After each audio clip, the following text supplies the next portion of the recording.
not at any point in this season did I expect to put an Oakland Athletic on the cover of the thumbnail, but it happened. We're here, Oakland. I'm really high on them, and I'll explain it a little bit later on in the video. But for now, welcome to FSi DFS. Thanks for watching these videos. We're going to be bringing you preview videos Monday through Saturday all throughout the course of the season. Hit that subscribe button. Come join us in our Discord. We would love to have you, where we post cores for the slates, the showdowns, the tiers, talk about weather, talk about just things in general. We'd love to have you. So link down in the description for the Discord as well as the website. But let's dive in. We have a couple of pitchers who we do have to be paying attention to in terms of their return from the IL. We got Walker Buehler for the Dodgers facing off against Miami. This is going to be his first major league start since 2022. He's been out for quite some time. He has done some rehab starts, though. Hasn't been super great, to be completely honest. And then we have Justin Steele. He had to start earlier on the season, pulled his hammy, but he's going to be back, and I'm not expecting a max workload from him. So looking into the high salary pitchers, we got Castillo, Buehler, and Steele. Castillo is going to be the number one, facing off against Minnesota. I know the Minnesota bats have been doing quite a bit better as of late. I mean, they've been on a great win streak. It's been aided a little bit by the matchups that they have been facing off against and the teams they've been facing off against. But still, Castillo, he's going to be the SP1, especially in this high tier. Where SP2 goes on this slate, I'm kind of jumping ahead here, but like, who to pair with Castillo? I don't know. It's going to get real ugly pretty quick, and there's a lot of like middle. They're okay, they're fine pitchers in fine spots, but there's nobody that I'm like, yeah, this is going to be the clear-cut SP2 like Ober has been when he's priced at 7,000 every single slate. So Castillo, number one. Walker Buehler, mentioned, this is going to be his first start within the past like year and a half, but he has been down in the minors. Hasn't gone super great. One thing that we do also pay attention to is the velocity, especially coming back from these injuries of Tommy John. Is the velocity there? And it has been. He's been hitting his fastball around 95, 96 miles an hour. So that's there. The command, not so much. He's got a dream matchup, though, in his return start facing off against Miami. I guess I wouldn't say dream start, but it could be a whole lot worse. So he's going to be at home facing off against Miami, and that's why I still think, he's probably still in play just because of the matchup that he does have. Justin Steele, he's facing off against San Diego. He's got a tougher matchup against the Padres, who really don't strike out too much as a team. Steele, he has had a couple of rehab starts, but he hasn't gone super deep into them. I think in the notes down here I read, he threw 63 pitches in his last start. So maybe he gets up to 70, 75.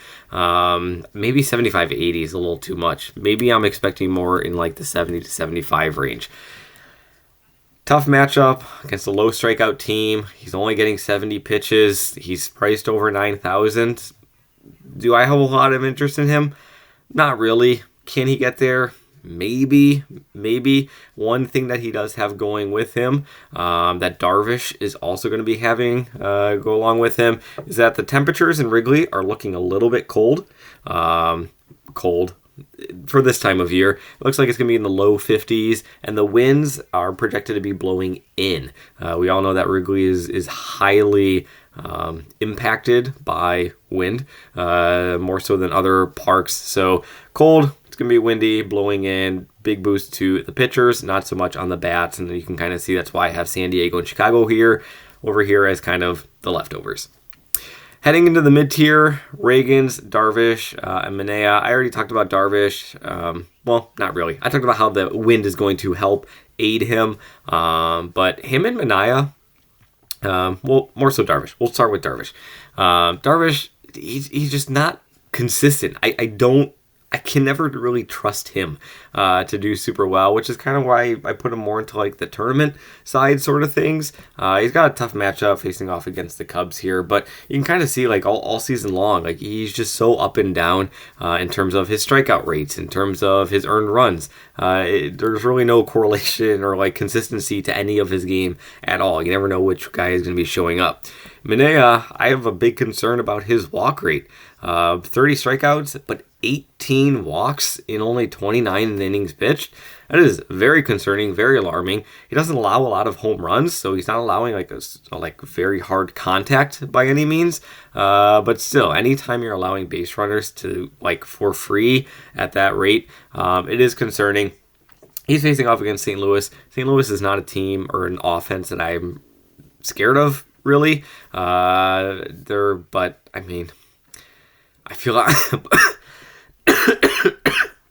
but at the same time, they just had that series with Chicago, and I feel like I've had them in the top stacks for quite some time, just because of their matchups. But still, St. Louis, they shouldn't be scaring you too much, but regardless, I don't have a whole lot of interest in Manaea. And then we got Cole Reagans, who has looked much better, has much more upside than Manaea, than Yu Darvish has as well. But I think he's just got the toughest matchup of the bunch going up against Milwaukee. And it looks like at this point in time, I recorded these the night before, it does look like it's going to be some pretty decent winds blowing out in Kansas City. So obviously a little bit of a less interest in the pitching. Also, one thing that I do want to note with Cole Reagans is that in his last start, he went 105 pitches. That was jumping up from 76. I know he hit 99 earlier on in the season, but still, when you're making that big of a jump, or even just pitching that much, like that is not what Cole Reagans has been about his entire career. Like he is not a guy who goes over 100 pitches. Can he see some blowback from that? Absolutely. Who knows? We'll see. All right, so heading down into the cheap tier, and you can kind of see like I'm already not super confident in anybody as a great SP2 spot. But going into the cheap guys, we'll go with Woods Richardson as like maybe my favorite cheap guy. Gibson, he's more of a guy who's gonna he's gonna chew up innings. That's kind of what he is as a pitcher. Chews up innings. He's not gonna get completely blown out, but he's also not gonna like absolutely mow teams down either. He's also got a little bit of a walk issue, kind of the same as Manaea. But Woods Richardson, he's got a great matchup facing off against Seattle. Seattle, again, if you've watched these videos, you know by now, they strike out a ton. This is the highest strikeout rate team against right-handed pitching in the entire league. So Woods Richardson, I'm going to have a little bit of interest in him in that regard. You can see that he's got 13 strikeouts in 14 innings pitched. A decent strikeout rate. It's not great. It's not bad either. So I think Wood Richardson at his price could provide you with a little bit of value that you might need, because I do like the bats of Texas and the Dodgers, who we know by now are very expensive. Yeah. Munoz, he's got great numbers, great game logs, but I don't buy it one bit. I'm looking more so towards like his entire season, like not including like the minor league numbers and spring training and previous seasons. I think this is kind of a bit of a fluke. One of them was against Colorado. Not looking too much into any pitcher really against Colorado. And he's just got a brutal matchup against the Dodgers here. So Munoz, decent game logs. It's only 2 game logs. This is why we don't look at game logs. But I think he's going to struggle here and kind of revert back to what we have seen from him in the minors and more so in the bigger sample size than what we have sof in those 2 starts. So in terms of offenses, Texas, Dodgers, I kind of already mentioned that. St. Louis, I do have interest in them. Oakland, they're going to be my favorite GPP stack on this slate. We'll talk about builds. You can kind of see them over here in one moment. But Oakland, they are the number 2 team in ISO against left-handed pitching so far this season, right behind Baltimore. They are the number 1 team in terms of home runs per plate appearance against left-handed pitching in the entire league so far this season. I don't know. They're very affordable. They're very cheap. And the thing that I like most about it is they're facing off against Heaney. And Heaney, yeah, he can get his strikeouts, but he also allows a lot of home runs. This has kind of been Heaney's like claim to fame for the past couple of years, is that yeah, he's going to get some strikeouts, but he's also going to allow a lot of home runs. So now he's got a terrible matchup against one of the hardest hitting teams against lefties. It feels so weird saying this, but the numbers back it up. They all back it up. So Oakland, they're going to be my favorite GPP stack. And then cheap, Kansas City. I just like Kansas City's matchup going up against Wilson in Milwaukee. And Milwaukee in Kansas City, with those winds blowing out as well. A lot of their guys have some really solid numbers. Guys like Salvador Perez and Massey, and we'll talk about that here once we get into the builds. So we'll start off with the GPP. I think for a pitcher, in tournaments, it might be get off Castillo. It depends on how high of ownership he's going to be getting. There's not really other pitchers to get excited about, so I can still see him garnering quite a bit of ownership in tournaments, but I think just picking any of the Wrigley starting pitchers, so it could be Steele or it could be Darvish. I think Steele at 70 pitches can match what Darvish could do in 80 to 90 pitches, so really pick either one of them. I think that with the cooler temperatures, winds blowing in, the over-under on this game is the lowest on the slate as well. So Vegas is also agreeing, runs are going to be down. This is definitely going to be a pitcher's matchup. So probably go with either of these guys.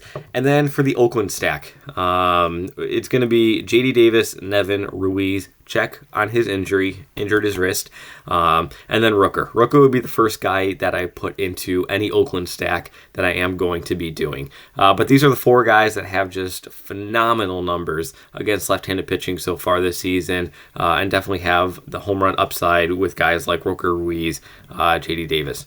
Now, where does that put you with like a secondary stack to correlate them with? You can actually pair them very well with Texas or with the Dodgers if you want. I wouldn't mind eating some of the chalk stack in terms of the bats. So you're missing like a second baseman and a shortstop. Texas, that's going to be Semien and Seager. Those guys correlate fantastically at the top of the lineup.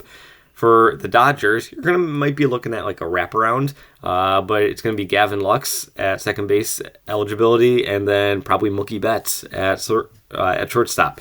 So both of those teams, high power offenses have great correlation. Like Lux is going to be lower in the lineup, and you're going to do a wraparound with Mookie Betts from there. So I think that's probably where I would be heading in GPP. These are no like official cores. Who knows? Like Matt Manoa, he does the GPP cores here at FSi DFS, and this is kind of a guide where I think things might be heading in terms of if I was going GPP.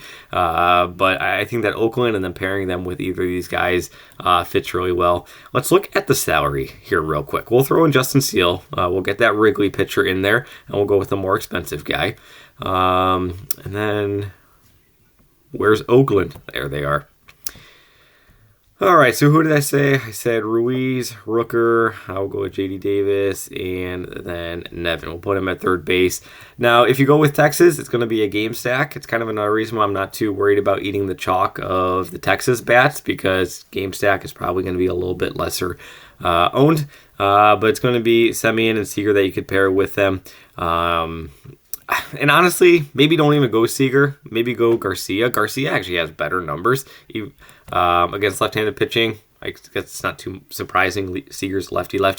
But, I mean, this is going to be pretty affordable for you. We'll throw in, I don't know, we'll just throw in Darvish. We'll do both.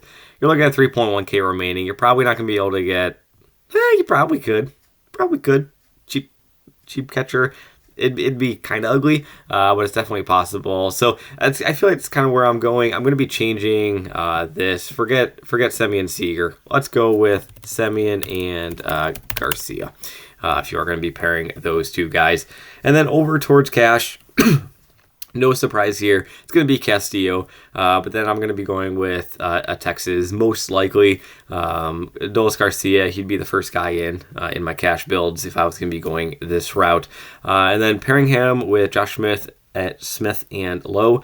Smith doesn't really provide you much of like home run upside by any means, but he's fantastic at still making contact, getting the ball in play, hitting very well. Lowe, kind of the same deal, and both those guys are very affordable as well. You could try to throw Semien into something, a build kind of like this. He's just pretty expensive if you do go this route. So let's throw, I just want to show you here. We'll throw in Castillo. We'll keep Semien there because we just talked about him. At third base, we're going to go with Smith for Texas.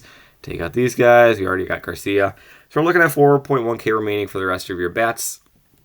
Oh, no, I forgot on Nathaniel Lowe. Got to put him in there. Boom. Hey, still 4.1K. But that's also including trying to jam in a pitcher there. So throw in Woods Richardson, kind of go a little bit cheaper, 3.4K remaining. That is with Semien in the lineup there. If you don't want to go with Semien, like I said, I think that KC might be a really nice team that I would be intrigued in playing here.